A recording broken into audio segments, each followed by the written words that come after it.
तो नीट की काउंसलिंग खत्म हो चुकी है एंड तुम्हारे हाथ में तुम्हारे कॉलेज का अलॉटमेंट लेटर है एंड तुम इस मोमेंट का बेसब्री से इंतजार कर रहे थे कि अब मैं कॉलेज जाऊंगा, अब मैं कॉलेज जाऊंगा। सो हेलो एवरीवन, मेरा नाम है विनायक एंड मैं आज की वीडियो में तुमको गाइड करने वाला हूँ कि तुमको फर्स्ट ईयर एमबीबीएस में क्या नहीं करना चाहिए, क्या करना चाहिए, जितने भी सब्जेक्ट्स होते हैं आगे इस वीडियो में अपन बात करते हैं। So let's start. ओके, सो सबसे पहले अपन बात करने वाले फर्स्ट ईयर के सब्जेक्ट्स के बारे में। फर्स्ट ईयर में 3 सब्जेक्ट्स होते हैं, anatomy, physiology and biochemistry. Anatomy में तुम बॉडी के जितने भी स्ट्रक्चर्स है वो सारे तुम देखने वाले हो, जैसे कि तुम्हारी कौन सी मसल कहां पर है, कौन सी नर्व कहां पर है, कौन सी ब्लड वेसल कहां से निकल रही है and bones and all.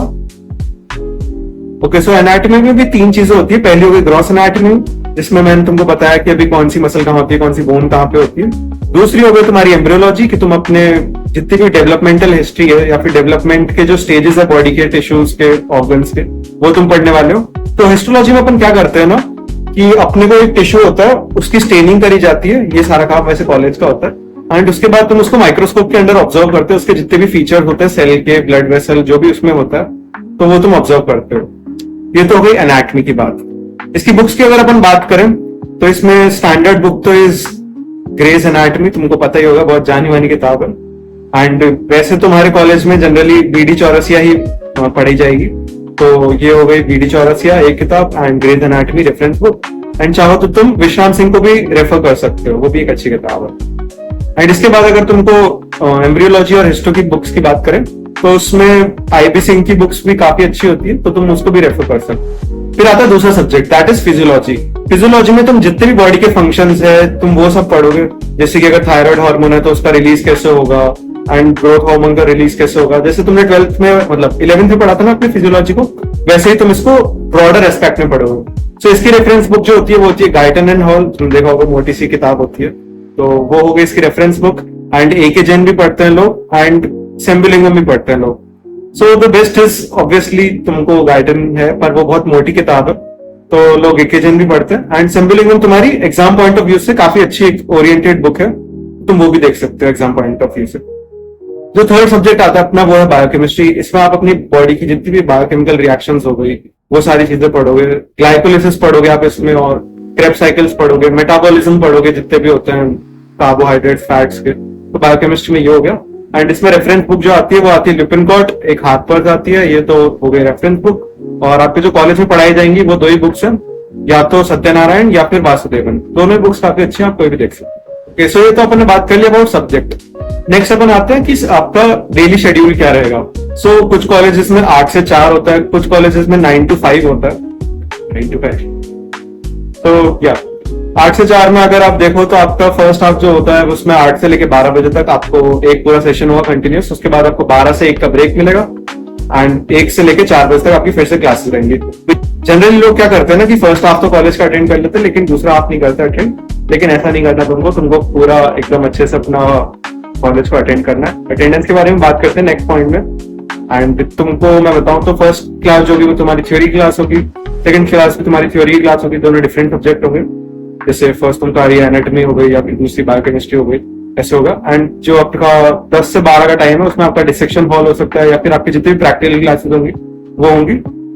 And ऐसे ही सिमिलरली आपका 1 to 4 जो भी उस पर भी कोई प्रैक्टिकल लग सकता है एंड एक थ्योरी क्लास लग सकती है। सो आपका शेड्यूल होने वाला है क्लास। सो नेक्स्ट अपन बात करते हैं अबाउट प्रैक्टिकल्स। प्रैक्टिकल्स में देखो तुम्हारे बतेरे प्रैक्टिकल्स होंगे फर्स्ट ईयर में। सबसे पहले तुम्हारा आता है एनाटॉमी में डिसेक्शन, तो तुम डिसेक्शन हॉल में जाओगे, प्रॉपर एक डिसेक्शन किट लेके, डिसेक्शन बॉक्स मैं यहाँ पे इमेज लगा दूंगा डिसेक्शन किट की कैसे होता है। एंड तुम उससे एक कैडेवर को डिसेक्ट करोगे। Cadaver is a human body जो कि अब नहीं रही है, एंड तुम उसको डिसेक्ट करते हो एंड उसमें जितनी भी नर्व्स है, वेसल्स है, कौन सी मसल कहाँ पर है, तुम वो सब सीखते हो उसमें। एंड इसका एक्सपीरियंस थोड़ा सा तुमको स्टार्टिंग में अजीब लगेगा बट बाकी बाद में तुम यूज्ड टू हो जाओगे इसके। So next thing that comes is histology. Histology में तुमको बताया था कि तुमको स्लाइड्स मिलेगी एंड तुम उसको माइक्रोस्कोप के अंदर रखे, पहले माइक्रोस्कोप को तुम सीखोगे कि कैसे उसको एडजस्ट करते हैं, स्लाइड को फोकसिंग एंड ऑल। एंड उसमें तुम उसके डायग्राम बनाओगे अपने हिस्टोलॉजी की जो मैनुअल होती है एंड उसमें तुम अपना जितना भी उसके सेल्स के फीचर्स वगैरह है वो सब तुम लिखोगे। ठीक है, एनाटॉमी में तुम्हारा इतना ही काम है, ये होगा तुम्हारा एनाटॉमी का। जो नेक्स्ट थिंग आती है वो है बायोकेमिस्ट्री। बायोकेमिस्ट्री में तुमको बेसिकली काफी सारी रिएक्शंस वगैरह जो तुम्हारा 12th में केमिस्ट्री लैब था ना, वैसी चीजें तुमको फील यहाँ पे आएगी। बहुत सारे रिएजेंट्स रखे होंगे तुम्हारे आगे रैक में एंड तुम उसमें से डाल के वो टेस्ट ट्यूब में वो कुछ कुछ करोगे एंड तुमको रिजल्ट लाना होगा। ये तो तुम्हारा हो गया बायोकेमिस्ट्री का। इसमें बेसिकली तुम्हारे जितने भी यूरिया का हो गया या फिर ग्लूकोज का एस्टिमेशन हो गया एंड जितने भी और टेस्ट हो गए, बेनेडिक्ट टेस्ट वगैरह, वो सारे तुम बायोकेमिस्ट्री की लैब में करोगे। एंड जो लास्ट आता है अपना वो है फिजियोलॉजी। फिजियोलॉजी में तुम्हारी 2 लैब्स होंगी। पहली होगी हेमाटोलॉजी लैब, जिसमें तुम ऐसे ब्लड को प्रिक करोगे एंड उसमें तुम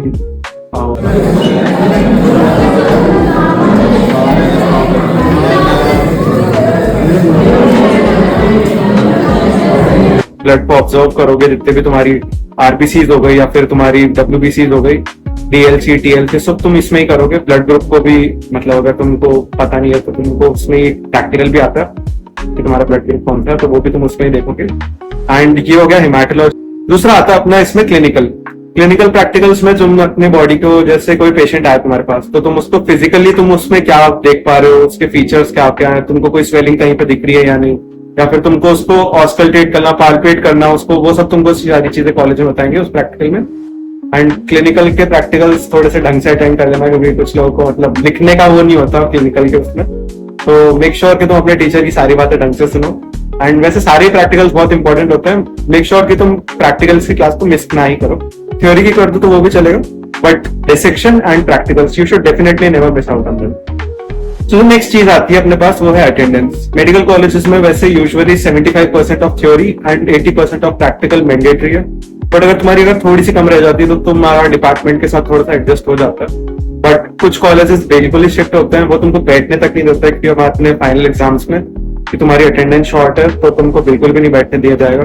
तो मेक श्योर तुम अपनी अटेंडेंस को फोकस करो एंड तुम उसको, जैसे 4 है तो 1 क्लास मिस कर रहे हो, and that's how you maintain your attendance. Next जो आती है वो तुम्हारा एनवायरनमेंट, तुम्हारे दोस्त, तुम दोस्त कैसे बनाओगे। फर्स्ट ईयर में तुमको बहुत सारे टाइप के लोग मिलेंगे एंड जरूरी नहीं है कि तुमने जो फर्स्ट ईयर में फ्रेंड्स बनाया वो तुम्हारे सेकंड ईयर में भी चले। एंड तुम्हारे एनवायरनमेंट तुमको बहुत ज्यादा इन्फ्लुएंस कर रहा है। जैसे फर्स्ट ईयर में बहुत सारे लोग स्मोकिंग करते हैं एंड ड्रिंकिंग करते हैं, तो make sure you stay away from them, क्योंकि जैसे तुम्हारा फ्रेंड सर्कल होगा वैसे ही तुमको आदतें लगेंगी एंड वैसे ही तुम्हारा स्टडी करने का वो रहेगा। अगर वो लोग कुछ नहीं कर रहे, ऑब्वियसली जो कि लाइक होता ही है कि कोई अगर 24 घंटे पी के पड़ा हुआ है तो क्या ही पड़ेगा।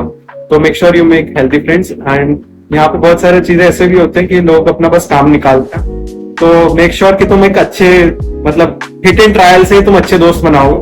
इसमें मैं तुमको कुछ एडवाइस नहीं दे सकता, वो तुम्हारी पर्सनल लाइक ऐसे एक्सपीरियंस से तुम दोस्त बना पाओगे। ऐसा नहीं है कि तुमने फर्स्ट ईयर में जो एमबीबीएस के दोस्त बनाया वो तुम्हारे हमेशा चलेंगे, तुम उनसे कांटेक्ट में रहोगे, बट इवेंचुअली तुम्हारे एक ऐसा होता है परमानेंट बॉन्ड जैसे दोस्त, वो बाद में जाके बनते हैं। अगर तुम्हारी किस्मत अच्छी है तो फर्स्ट ईयर में मिल जाएंगे। तो the next thing is dress code. Dress code थोड़ा सा स्ट्रिक्ट होता है कुछ कॉलेजेस में, कुछ कॉलेज में एकदम लीनियंसी रहती है, बट मेक श्योर कि तुम पहले दिन ढंग से ड्रेसअप करके जाओ, क्योंकि जैसे तुम द्वारा तुमको प्रोफेसर्स देखेंगे उनके दिमाग में एक इमेज बन जाती है कि हाँ ये बैच ऐसा है, ये स्टूडेंट ऐसा है। तो काफी ज्यादा इन्फ्लुएंस फर्क पड़ता है मेडिकल कॉलेजेस में तुमने जो पहन रखा है उससे। तो सबसे पहले लड़कों की बात करें तो formal pants and formal shirt and उसके ऊपर एक फुल स्लीव्स वाला एप्रन, एंड तुम्हारे नी लेंथ का होना चाहिए। कुछ कॉलेज में ऐसा होता है, ताकि लाइक तुम्हारा नी लेंथ का अगर वो होगा तो तुम अलग नहीं पहचान में आ जाओगे। ये कॉलेज टू कॉलेज डिपेंड करता है, but most of the college में नी लेंथ तक का एप्रन इज मैंडेटरी। एंड अगर तुम वैसे पहन के नहीं जा रहे तो लेकिन तुमको वाइवा और प्रैक्टिकल्स के टाइम पे तुम्हारे मेन एग्जाम्स होंगे और एक्सटर्नल आएगा तो तुमको पहन के ही जाना पड़ेगा नी लेंथ तक का। तो एंड फॉर्मल शूज भी तुम्हारे मैंडेटरी है। एंड लड़कियों की बात करें तो सूट होता है उनका, एंड सूट के ऊपर वही फुल लेंथ का एप्रन एंड और नी लेंथ तक का एप्रन फुल स्लीव्स का। एंड ये हो गई ड्रेस कोड की बात। एंड ये थोड़ा सा डिपेंड करता है कॉलेज टू कॉलेज, तुम देख लेना अपने सीनियर से बात कर लेना क्या रहता है क्या नहीं। नेक्स्ट अपना पॉइंट आता है वो है टाइम मैनेजमेंट। टाइम मैनेजमेंट तुमको बहुत अच्छे से करना पड़ेगा, वरना तुमने अभी मैंने तुमको बताया कि जो शेड्यूल रहता है 8 से लेके 4 बजे तक का या फिर 9 to 5, तो तुम अगर कॉलेज जाओगे तो उसके लिए तुम 6 o'clock उठोगे, थोड़ा बहुत रिवाइज करोगे अगर कर रहे हो तो, नहीं तो इट्स फाइन। तुम अपना जाओगे कॉलेज एंड उसके बाद तुम आओगे थके हारे, तो तुमको नींद की भी जरूरत होगी, तो तुम थोड़ा बहुत रेस्ट भी करोगे 1-1.25 घंटे का। तो ऐसे करते करते तुम्हारे 6 o'clock हो जाएंगे। तो अब तुमको देखना है कि तुमको लाइक कैसे पढ़ना है कैसे नहीं, क्योंकि रात में लाइक अगर तुम एक हॉस्टल में रह रहे हो तो वहां पे पीडीपी रैगिंग वगैरह भी होती है, तो उससे भी तुमको ही मैनेज करना है। रैगिंग वाले पॉइंट पे भी अपन आगे आते हैं। एंड 6 o'clock अगर तुम्हारे हो गए तो तुम्हारे पास ज्यादा टाइम बचता नहीं है, क्योंकि तुम अगर 12 बजे सो गए रात में तो तुमको सुबह 6 o'clock पे वापस उठना है, तुम्हारे पास ज्यादा टाइम बचता नहीं है पढ़ने को, तो मैं ये कहूंगा कि जो भी तुम पढ़ रहे हो, जैसे अगर 2 घंटे पढ़ रहे हो तो उसको एकदम कंसिस्टेंटली मेंटेन करके चलना, तो तुमको कोई दिक्कत नहीं आने वाली है कि अपने बाद में जो भी तुम्हारे सेमेस्टर या फिर जो टेस्ट होंगे तुम उसमें इजीली अपना अच्छा स्कोर कर लोगे। बस तुम्हें कंसिस्टेंटली मेंटेन करके चलना है अपना शेड्यूल जो भी है, पढ़ाई को, सब चीज को एकदम बैलेंस करके चलना है। ऐसा भी नहीं है कि तुमको बहुत ज्यादा पढ़ना है, ऐसा भी नहीं है कि तुम एकदम ही उसको इग्नोर कर दो। तो अपना जो भी शेड्यूल है उसको ऐसे मेंटेन करना कि तुम कॉलेज का जो भी काम मिल रहा है तुमको, जैसे एनाटॉमी में थोड़े बहुत तुमको डायग्राम्स मिलते हैं कॉपी में बनाने के लिए, तो तुम वो कर रहे हो, एंड जितने भी तुम्हारी मैनुअल्स है तुम उनको टाइमली मेंटेन करके चल रहे हो, एंड तुम्हारी स्टडी भी हैम्पर नहीं होगी। तो ये हो गया तुम्हारा शेड्यूल। नेक्स्ट पॉइंट जो आता है वो अपना आता है कि वाइवा और एग्जाम्स को लेके। तो एग्जाम्स और वाइवा की अगर बात करें तो तुम्हारे कॉलेज टू कॉलेज डिपेंड करता है। 2 चीजें लेकिन कंफर्म होगी तुम्हारे, एक तो होंगे प्री यूनिवर्सिटी एग्जाम्स एंड एक हो गया यूनिवर्सिटी एग्जाम्स। उससे भी अगर तुम पहले आते हैं तो 2 सेमेस्टर एग्जाम्स के होंगे तुम्हारे। एक तो फर्स्ट सेमेस्टर होगा, उसमें तुम्हारे तीनों सब्जेक्ट के थ्योरी पेपर का टेस्ट होगा, लाइक एग्जाम होगा 100 मार्क्स ईच, एंड तुम्हारे प्रैक्टिकल्स होंगे वो भी 100 मार्क्स ईच। तो 3 प्रैक्टिकल के एग्जाम, 3 थ्योरी के एग्जाम, ये तुम्हारे 2 सेमेस्टर में होंगे। एक सेमेस्टर तुम्हारा फर्स्ट सेमेस्टर होगा वो अराउंड, जैसे अगर तुम अक्टूबर में एंट्री ले रहे हो कॉलेज में तो वो तुम्हारा फरवरी या फिर जनवरी के टाइम पे होगा, एंड सेकेंड सेमेस्टर तुम्हारा मई के टाइम पे होगा या फिर मई एंड के टाइम पे होगा।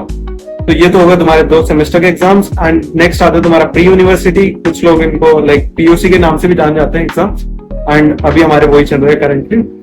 एंड उसमें तुमको लाइक 2 पेपर होंगे एक सब्जेक्ट के, पेपर 1 एंड पेपर 2। उसमें सिलेबस जो होता है, कुल सिलेबस वो आधा आधा डिवाइड हो जाता है। तो तुम उसमें तुम्हारे 6 पेपर हो गए थ्योरी के एंड 3 ही प्रैक्टिकल होंगे, उसमें तुम्हारे डिवाइड नहीं होता। तो ये हो गया तुम्हारे की बात। एंड ऐसे यूनिवर्सिटी का पेपर होता है वो अराउंड अगस्त सितंबर तो पहले हो जाता है, अगस्त में हो जाता है वो फर्स्ट ईयर वालों का पेपर यूनिवर्सिटी वाला। इसी में अगर अपन प्रैक्टिकल्स की बात करें तो प्रैक्टिकल्स में तुमको जैसे मान लिया क्वेश्चन मिल गया कि डिटरमाइन योर ब्लड ग्रुप, तो तुमको वो स्लाइड बना के तुमको अपने प्रोफेसर को दिखाना पड़ेगा, उससे रिलेटेड वो तुमसे कोई क्वेश्चन पूछेंगे। एंड ये तो होगा तुम्हारा एक्सपेरिमेंटल पार्ट। तुम्हारा जो वाइवा होगा वो ग्रैंड वाइवा के नाम से होगा, एंड उसमें जो तुम्हारे प्रोफेसर होंगे वो पेयर्स में भी बुला सकते हैं तुमको, लाइक ऐसे 2-3 बच्चों को साथ में बुला दिया, या फिर तुमको इंडिविजुअल करके भी बुला सकते हैं। एंड वो तुमको ऐसे क्वेश्चन पूछेंगे जो भी तुम्हारा अब तक का सिलेबस कंप्लीट हुआ है। तो उसमें तुमको काफी ज्यादा डर लगता है, but take it as a oral test only. बचपन में भी तुमने बहुत ओरल टेस्ट दिए होंगे, पता ही होगा। तो अब क्यों डरना, मतलब कि वाइवा का नाम ओरल टेस्ट समझो, दूसरे का ओरल टेस्ट होता है, बस उसमें अपना कॉन्फिडेंस हाई रखना एंड टीचर को तुम उसी डायरेक्शन में घुमाना जहां पे तुमको आता है। जैसे कोई भी ऐसा वर्ड मत बोल देना हार्ड सा या फिर अनरिलेटेड टाइप का वर्ड जिसपे तुमको नहीं आता, वरना फिर टीचर भी समझ जाता है कि इसको नहीं आता, एंड वो उसी डायरेक्शन में तुमको ले जाता है। तुमको क्या करना है ना कि तुमने अगर कोई टॉपिक समझाया, कोई क्वेश्चन पूछा उन्होंने और तुमने कोई टॉपिक समझाया, तो तुमको उसको अपनी डायरेक्शन में लेके जाना है, प्रोफेसर को, एक्सटर्नल को, ठीक है, जिससे तुमको तुम्हारा जो वाइवा है वो स्मूथली निकलेगा। एंड जो यूनिवर्सिटी के जो प्रैक्टिकल्स होते हैं उसमें एक्सटर्नल आते हैं, तुम्हारे कॉलेज वाले तो रहेंगे ही, प्रोफेसर सभी साथ में, तुम्हारे साथ में एक एक्सटर्नल भी आते हैं जो तुमसे वाइवा में क्वेश्चंस पूछे। उसमें भी इतनी ज्यादा डरने की बात नहीं है, तुम्हारे को इतनी आदत लगी जाएगी, सेमेस्टर के 2 वाइवा तुम दोगे, उसके बाद तुम प्री यूनिवर्सिटी में भी दोगे, तो तुमको अच्छी खासी आदत लग जाएगी। बट हाँ, थोड़ा बहुत डर तो रहता ही। तो रैगिंग की अपन बात करें तो 2 लोगों की रैगिंग ली जाती है। सबसे पहले हो गए अपने हॉस्टलर्स, कि वो हॉस्टल में रहते हैं एंड हमेशा अपने सीनियर से सराउंडेड होते हैं। दूसरे हो गए डे स्कॉलर्स, उनकी इतनी ज्यादा होती नहीं है। तो रैगिंग में तुमको क्या करेंगे ना कि बेसिकली कुछ भी फाइल पकड़ा देंगे बनाने को, उनके पेपर आ रहे हैं, तुम बनाओगे, रात भर लिखोगे उनकी फाइल, फिर तुम उनके वो ऐसा करते हैं कि रूम में बुला लेते हैं, तो 3 जितने भी तुम्हारे जूनियर्स है ना उस हॉस्टल में रह रहे हैं, सबको अपने सीनियर रूम में बुला देंगे एंड वो तुमसे कुछ उल्टी सीधी चीजें कराएंगे कि इसको देख के गाना गाओ, इसको लेके गाली करो, मतलब बहुत सारी चीजें होती है। तो देख लेना तुम्हारा अगर थ्रेशोल्ड है तो सहन करने का। वैसे लोग कहते हैं कि इससे तुम खुलते हो, बट आई मीन कि खुलने के अगर बहुत सारे मतलब तुमको मौके दिए जाते हैं कॉलेज में आते हो तो तुम ऐसे सिमटे हुए नहीं रह जाते। तो जस्ट कहने की बात है कि खुलते हैं एंड अगर इस बारे में और अगर बात करें तो वैसे तो देखो गलत है, लेकिन कुछ लोग बोलते हैं सही है, but ragging in any form is definitely not acceptable. And अब तो काफी ज्यादा कॉलेजेस में कम हो गई है, बाकी पहले तो फिजिकली भी वायलेंस में काफी ज्यादा होती थी रैगिंग। एंड यही एक रैगिंग के बारे में कि तुमको बता रहा हूँ कि रैगिंग होती है अभी भी, it is still prevalent in medical colleges, तो तुम इस बात का ध्यान रखना। नेक्स्ट आता है पेस्ट। फेस्टिवल जो तुम्हारा कॉलेज का फेस्ट होता है उसमें तुम्हारे बहुत सारे प्रोग्राम्स होंगे। 4-5 दिन का फेस्ट होता है तुम्हारा, पेपर के बाद ही होता है जनरली। सीनियर्स ऑर्गेनाइज कराते हैं, कॉलेज का जितना भी बजट होता है वो तुमको सीनियर्स मतलब सीनियर्स को अलॉट होता है एंड फिर वो उससे करवाते हैं। कोई भी तुम्हारा अगर बड़ा कॉलेज है, अच्छा कॉलेज है, तो ऑब्वियसली बाहर से कोई आर्टिस्ट आएगा। एंड तुम्हारा अगर कोई छोटा कॉलेज है, कोई इतना रिनाउंड नहीं है, तुम्हारा कोई लोकल आर्टिस्ट आएंगे एंड वो गाना होगा, डांस परफॉर्मेंस होगी, एक्टिंग होगी, जोक्स होंगे, स्टैंड अप होगा, मतलब different, the possibilities endless. And तुम इसमें पार्टिसिपेट भी कर सकते हो।